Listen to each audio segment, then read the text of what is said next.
Sanibonani guys, igama nginqobile ngiphethela amazwibela ey'nimba ngomhla ka-13 January. Hhayi-ke guys, akaphathanga ngisho amahloni amancane uThumeka. Uma nomtshela nje uHlathi ukuthi hhayi cha, uqhawe indodakazi yakho. Wathi andivanga Thumeka, kusukela nini uqhawe eyindodakazi yami ngindodwa? Bengazi ukuthi mina indodakazi yethu uqhawe, uwena owamkhulisa uqhawe, uwena owamupha ukudla ngosuku lokuqala, uwena owamncelisa uqhawe, namhlanje ukwazi ukumphika. Wathi yeyi, kube kufanele yini le ndiyicela uZoleka, uza la emzini wami uzongicela uba ngikhuphe inhliziyo yasana lwami mina, ingane yami eyavundla 9 months esibelethweni sami, ulikamva. Iyona-ke indodana yami yegazi le. Manje nithi nina angithathe inhliziyo yayo nginikeze omunye umntwana, mengase manje nje ngithi uZoleka akangene ey'nyathelweni zami, ubengavuma yena? Wathi ogqirha bashilo ukuthi ulikamva ingqondo yakhe ayisasebenzi. Wathi okanye cingela ukuba kungase kwenzeka ukuthi babhubhe bobabili, okungcono siseve oyedwa. Wathi manje sengikhetha ukuthi kuseve uqhawekazi kuye kweyami indodana, uma iphaphama yami indodana ngizothini?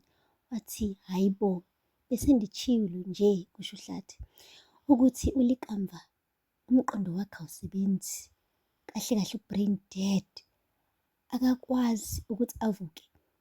Wathi yeyi, ubaba uNkulunkulu uyazenza iy'mangaliso imihla namalanga, uzovuka uzophaphama ulikamva.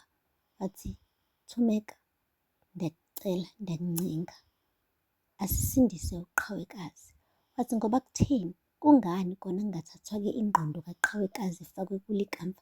Angithi kuthiwa ulikamva u-brain dead, why kungatsheyintshwa iy'ngqondo? Wathi ayikaze yenzeke leyo nto. Wathi angithi odokotela nithi bafundile bamkantshubomvu, kungani pho bengathathi-ke ingqondo kaqhawekazi bayinikeze ulikamva, ulikamva aphaphame? He, kungani kumele kube yami indodana ekhipha inhliziyo yayo inikeze uqhawe? Yeyi guys, walwa uThumeka, walwa uThumeka, kubonakala ngampela ukuthi yabona la, hhayi impela kuzogcina yena. Kanti guys, asibuzanga elangeni. Kushuthi-ke uHlathi, angazi noma ngizothi uyiqili noma ngizothi ungubaba oqotho-ke la, ngoba uhambile-ke waya kuZoleka. UZoleka-ke wamtshela ukuthi kulungile, abangayithatha inhliziyo kalikamva. Ukusho nje lokhu uThumeka akazi ngakho. Imagine guys, uthe nje sathutha uyasukuma uye esibhedlela uThumeka, wamtshela ukuthi bese ndivumile. Wathi uvume ntoni? Wathi bese ndivumile ukunikezela ngenhliziyo-ke kalikamva. Wathi njani Hlathi, ungavazi uthethe nami? Ayisizokwenzeka-ke leyo, andiva uba ndithini kuwe, ayizukwenzeka. Wabe esuke ehamba. Sefika lapha esibhedlela-ke guys, wathola iy'ndaba ezibuhlungu ezithi phela-ke ulikamva ngampela ngampela amathuba ukuthi avuke awekho. Wathola ney'ndaba zokuthi-ke njengoba nje ena-21 years old, abadinga imvume yabazali bobabili manje-ke behambise ama-organs akhe. Okusho ukuthi uma kukhona umzali oyedwa ovumayo ukuthi umshini ucinywe, hhayi-ke ayikho inkinga, bazoqhubeka. Uqale wamcela-ke uThumeka ukuthi asayine-ke idokhumenti evumayo ukuthi inhliziyo-ke uyayithatha uyinikeze uqhawe, wanqaba. Kodwa-ke uHlathi-ke ngoba vele besevumile-ke, hhayi, kumane nje kwafana njengomthela amanzi-ke emhlane wodada wokunqaba kwaThumeka. Hhayi-ke guys, uZoleka-ke nawe umane nje waphapha untombo, wafika qathatha emzini-ke wakoMabandla ezobonga phela ngokuthi ugcine kuvunyiwe ukuthi inhliziyo kalikamva yeqhawe. Bekungathi-ke uthela usawoti esilondeni sikaThumeka, washo kahle ukuthi asoze wena wayithola inhliziyo yanyana wami, ufuna ngixezule isifuba sendodana yami ngisinikeze-ke inhliziyo kuqhawe, soze wakubona kwenzeka lokho. Wadideka-ke manje uZoleka ukuthi hawu, kanti abakhuluma ngayini benoHlathi bavumelana ngale nto le? uHlathi shuthi uyena yedwa ovume ngenhliziyo, uThumeka unqabile. Guys, kube buhlungu kakhulu-ke mase umakoti walaphaya koMabandla phela lo gane-ke uThulani esemeseka-ke uZoleka, isicelo sakhe esibona njengento nje engenabo ubuntu. Kusho kahle ukuthi-ke nawe Hlathi uyavuma. Uvuma njani? Angithi siyazi uThumeka ukuthi ungumama wecawa, umama okhulekayo. Anisamlindi abheke iy'mangaliso zikaMdali kuqala. Uyavuma ukuthi akucime imishini?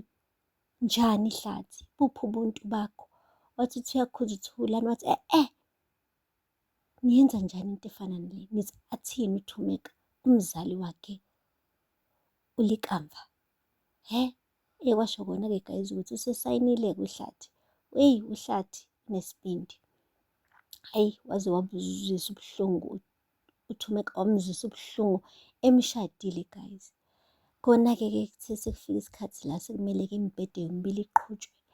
Sekuyiwa phela lapha e-theatre ukuyoshintsha-ke phela wonke lama-organs lawa a-vital egcinwe kahle, bese-ke noqhawa kwazi ukuthola inhliziyo. Hawu, isililo sikaThumeka guys simane sagqiba isibhedlela sonke. Uqale nje ngokuthi athi likamva, vuka mntanami, vuka likamva. Kubonakala nje ukuthi usefuna ulikamva avuke bengakakhiphi inhliziyo yakhe ukuze-ke kube nesisindo sokuthi angabulawa. Uthe mebona ukuthi ulikamva kaphaphame wajikela ngakuHlathi, wathi Hlathi suyenza lento, ungavumi uba babulale unyana wethu, ngiyakucela. uHlathi guys wamane wabheka phansi, hayibo, wadla imihlathi guys. Hhayi, wahayiza uThumeka wathi ngiyacela, sindisa unyana wami, ungavumi bambulale.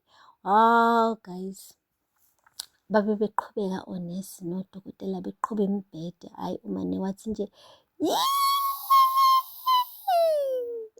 uyena-ke umakoti walaphaya komabandla omduduzayo, lapho uZoleka benoLazarus sebemele ekhoneni, abasafuni ngisho ukusondela eduzane. Bona nje into abalangazelela kakhulu ukuthi bethole inhliziyo nje, akwazi ukuthi aphile uqhawe. Okuningi nokuningi abasenandaba nakho. Guys, kwaze kwalukhuni ukuba umzali-ke ebandla kulesa simo lesaya sikaThumeka. Hawu, nokwenza-ke engenalo ngisho uvo oluzwakalayo. Wonke umuntu uma ekhuluma ukuthi lento akayifuni, habe sengamlaleli nje, kube ngathi izwi lakhe alisho lutho. Guys, kwaze kwanzima, kodwa-ke kuye kwadabukisa kwangathi kuqathaza ngisho uNyembezi la esekhala khona ey'ginqa phansi, still behamba nemibhede beyokhipha inhliziyo-ke yendodana yakhe ulikamva beyoyifaka kuqhawe.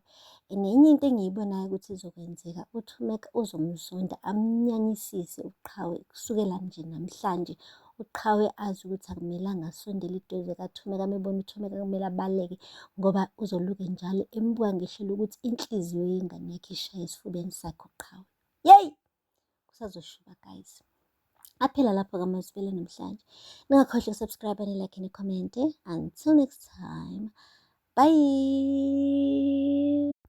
Sanibonani guys, igama uNqobile niphuthela amazwibela eyinimba ngomhla 13 January.